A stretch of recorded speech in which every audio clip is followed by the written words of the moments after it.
This is the screen that you should see when you first log into the CryptoCadet app. You'll notice the email that you sign in with is going to be at the top left. You are also going to have a few tools that are going to be available to you upon first signing in.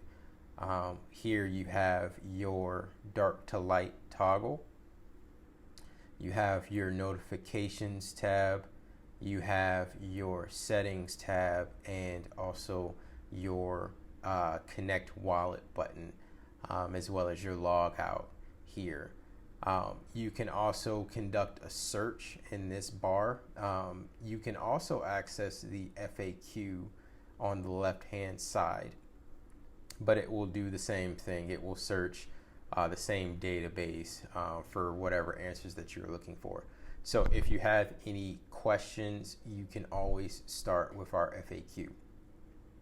Now, the very first thing that you'll notice if you try to log in, you'll notice that you need to set a wallet address before using the feature. The importance of this is if you start building your payment processor, but you do not have your own, you do not have a wallet set, it's not going to let you, because the payment processor needs to know what wallet to send the funds to when you start getting paid. So it's a very good place to start, going to your settings. So with settings, you have a couple things at your disposal here, and it's a great place for you to start, just to get everything set up. You'll notice that upon first creating your account with your email and password, it will automatically generate an API key for you. This is public, while your secret key is private. Your secret key is supposed to be stored in a secure location, or just you don't want to show it to anyone.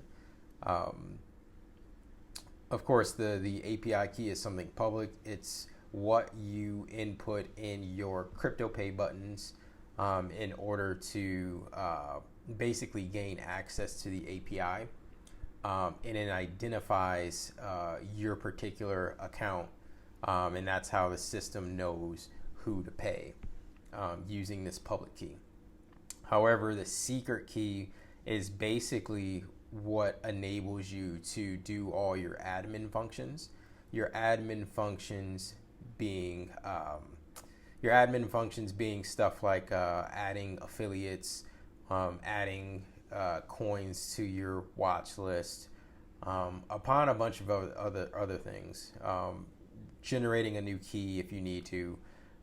One thing that I will warn you though is that generating a new key, it's a destructive action, and I call it a destruction.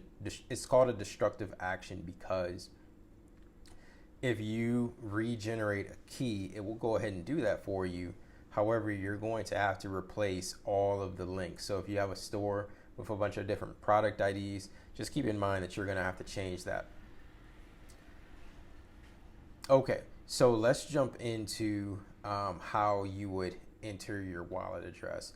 Now, your wallet address, really, you can just add, let me add my second account.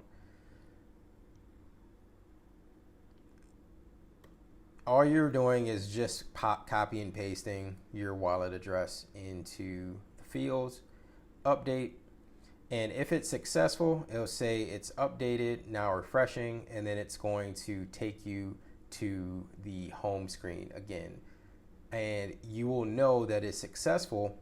You'll see that the dashboard is now a bit different. You no longer have that first welcome screen where it's just asking you to type in prompts for the FAQ.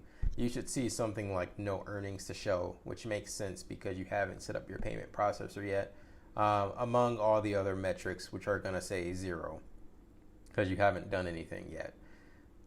So the way we know that everything worked besides that is you are going to go in and you'll see that the wallet address is already there.